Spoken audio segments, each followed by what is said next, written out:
Now, he's already a Formula One tycoon. Now, Michiel Mol is venturing into tourism's final frontier, and that is space travel. Along with Dutch airline KLM, he's founded a space expedition company called SXC. Initial flights are set for 2014, taking off from a Caribbean island, and taking passengers into a sub-gravity sub-orbit. Now, the next step is even more ambitious. Right now, a typical flight from London to Sydney will take more than 20 hours. With orbital passenger flights, SXC hopes eventually to cut that to just 1 hour and 45 minutes and link any two cities anywhere in the world in less than 2 hours. Now, initially, a craft called Lynx, made by X-Core Aerospace in California, is to take passengers up. SXC co-founder Michiel Mol told me how the reusable craft is shaking up the space industry. It's a revolutionary new spaceship which fits just a pilot and a co-pilot. So there's one passenger, so to say. So it's just two people on board? Just the two of you, yeah. And it has 4 revolutionary new rocket engines, which make it so special. It's a really small engine. In reality, it's no more than this. And it's extremely powerful and efficient. So with those 4 small engines, we can take you to an altitude of over 100 kilometers. Which makes you an astronaut, exactly, officially. Officially, you get your astronaut wings and then the official title you can use. And it accelerates from the runway like a normal plane, but then more like an F-16 with afterburner speed. Then immediately you go straight up into the air, and within a minute you break the sound barrier. And in 3 minutes you're going Mach 3, so close to 4,000 kilometers an hour. And you're actually in space already. In 4 minutes, the engine stops, you're weightless, you float to an altitude of over 100 kilometers, the ship turns upside down, and this whole top of it glass canopy. So you have this beautiful view of Earth. The sky is black, of course, because you're really in space. And you see this Earth with this thin layer of atmosphere. And I've not been there yet, but I talked to a number of astronauts who have been there, and they all claim that it's really quite magical, a life-changing experience. To be the two of you up there, 7 billion people down there, it makes you ambassador for Mother Earth itself immediately. And then you come back down. So how long would it take you to go on a trip around the world then, on the other side of the world? Yeah, so this first version takes you down to the same place you started. The total flight takes about an hour. But the next version of this ship will be able to take you orbital. So this is what we call suborbital. Yes. And when it takes you orbital, you can be anywhere in the world within 2 hours. So let's say London, Sydney, 1 hour 45. Unbelievable, isn't it? And this is going to happen. You got backing from KLM. Yeah, KLM is one of our partners. And you've already sold some tickets. Yeah, we started ticket sales April 12th, which was exactly 50 years after Yuri Gagarin was the first man in space. And in our business, about $100,000, right? Yeah, 95,000 US dollars, and we've sold close to 40 in the past few months. And when's the first flight going to be then? The spaceship itself will be start its test program next year, and we think that early 2014 we were able to start to fly commercially. So now we have an industry, don't we? Because you've got Richard Branson out there doing the same thing. Yeah, so there's 2 of you. Yeah, I think that's... and at half the price you are. Yeah, You're undercutting him. No, I think that the experience is a bit different. He's got a bigger ship with 6 people in the back, and we have just 1 person in front. So, yeah, I think their version is like a small business jet, and we are like an F-16 going to space. We're going to the same altitude, and we both land as a glider plane. So there are a lot of similarities, but I think without Richard Branson, nobody would have believed me doing this. But how long until there are going to be flights? If we can take advantage, this is obviously an experience at the moment. Yes. But when does it become a functional service? As in, I've got a meeting in Sydney and I need to be there in 2 hours' time. I think it'll take at least another 10-15 years before the first test flight of that version will take place, and then probably at least another 10 years. But I'm starting to guess now. Not that far away. No, we will experience this in our lives. Not long now. Now, back here on Earth, airlines say they'll continue to fight a new European carbon tax on flights to and from the European Union. China says the tax, due to be introduced in January, will cost its aviation industry $125 million every year. As Andrew Stevens now reports, the European policy is proving to be a problem for businesses that operate on a global level. Aviation is one of the most competitive industries in business. But in Hong Kong, a show of solidarity against a common enemy, a new European law that comes into force next year. I think the global airline industry is united against the EU ETS. It's the wrong approach. From the beginning of next year, under Europe's new emissions trading scheme, or ETS, any airline that lands or takes off in Europe will be charged for its carbon emissions. Those emissions will be calculated not just over European airspace, but from wherever the plane starts or ends its journey. So, for example, if you're flying from, say, Hong Kong to London, you're going to be paying for your emissions all the way, not just in European airspace, and it will be exactly the same for the return flight. And that, the airlines say, is unlawful. They say the EU is intruding on other countries' sovereignty.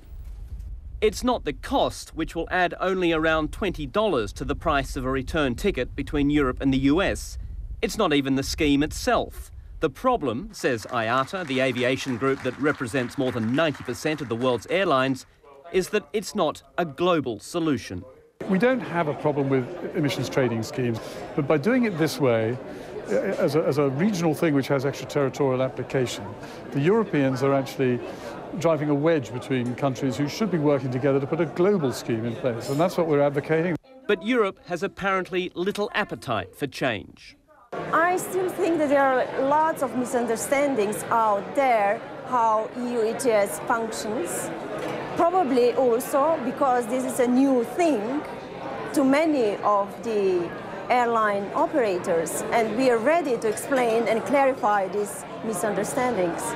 But this dispute looks anything but a simple misunderstanding. One of the persistent phrases at the Greener Skies gathering in Hong Kong recently was trade wars.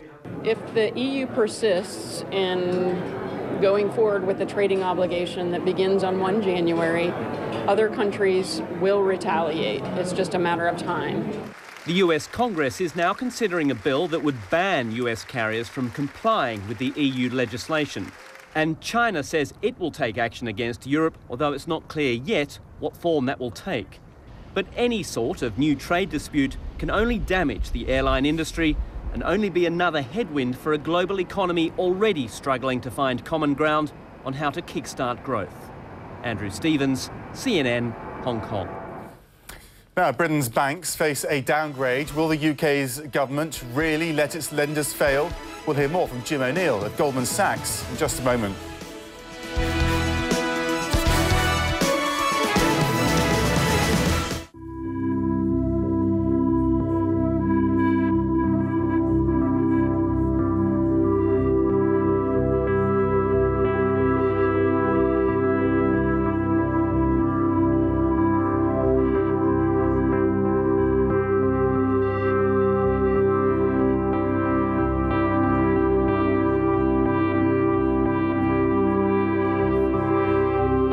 Solid Air, places for life.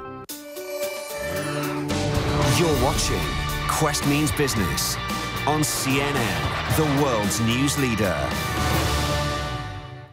Dit is Freek Hagoort, 8 jaar jong. Op 5 maart 2009 kreeg Freek zijn laatste DKTP-prik. 3 dagen later stierf hij. Volgens het Nederlands Forensisch Instituut door longontsteking. Wij denken hier anders over. In medische termen heet dit het non-specific stresssyndroom. Daarom hebben we de stichting Meer Weten over Freek opgericht met als doel eerlijke voorlichting van het RIVM te krijgen over de risico's van vaccineren. Om dit juridisch af te dwingen hebben wij uw financiële steun nodig. Ga naar www.stichtingmeerwetenoverfreek.nl en lees alles over de mogelijke verbanden tussen vaccinatie en wiegedood en shaken baby syndroom. Help ons. Ik ben Arjan Erkel en ik stop kindermisbruik. Geef Lepra het laatste setje.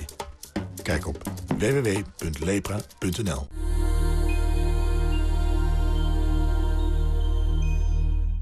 go beyond borders. Hii ni CNN.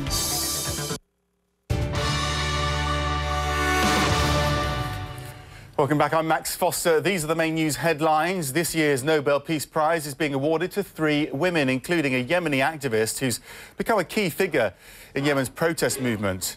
Tareq Karman is the first Arab woman to win the prize. She shares the honour with 2 Liberians, President Ellen Johnson Sirleaf and activist Lima Bowie. Today marks the 10th anniversary of the US-led war in Afghanistan. It began with an air campaign and the goal of ousting the Taliban and dismantling the al-Qaeda terror network.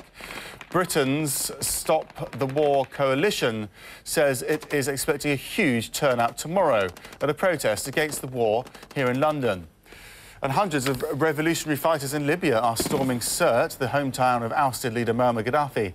Revolutionary field commanders say a number of fighters on both sides have been killed or wounded. The pro-Gaddafi forces control tall buildings in the city centre and have been attacking from rooftops.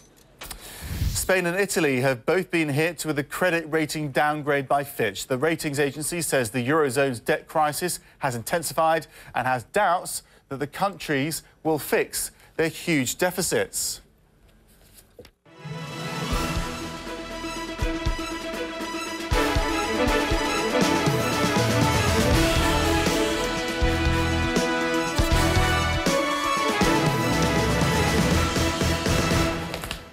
Now, before those countries were hit by Fitch, it was British banks really feeling the wrath of a downgrade, and this time it was by Moody's. It cut the ratings of no less than 12 financial firms in the UK, saying the British government is now more likely to let some banks fail. Some of the country's biggest names were included. They included Lloyds and Santander.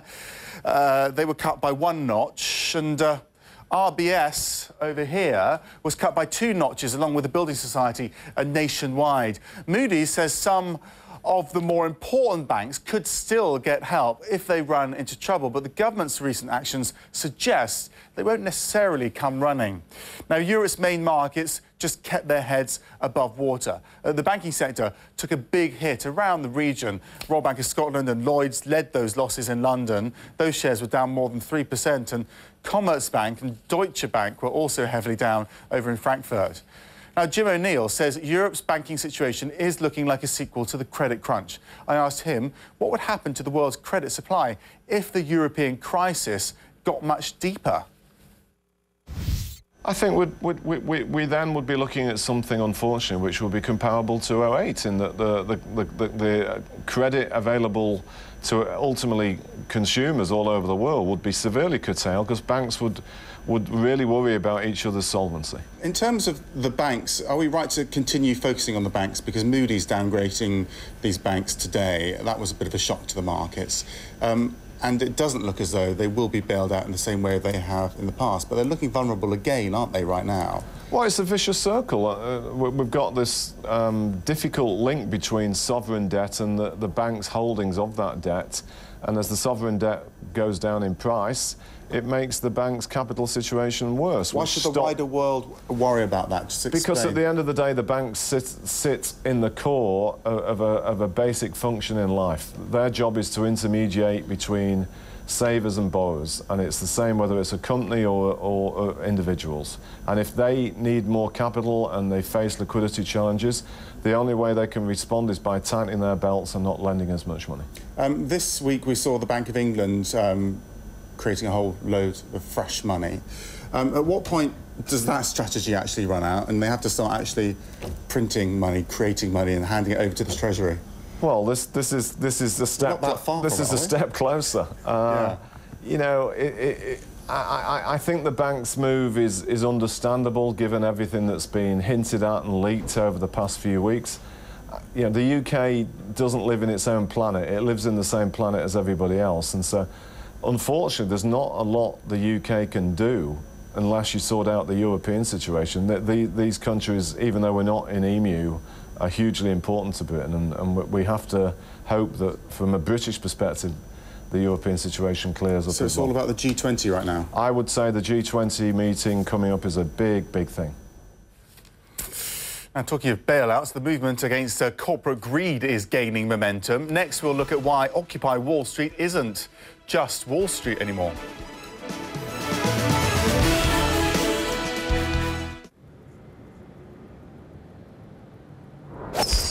Living Golf Minute in time with Rolex.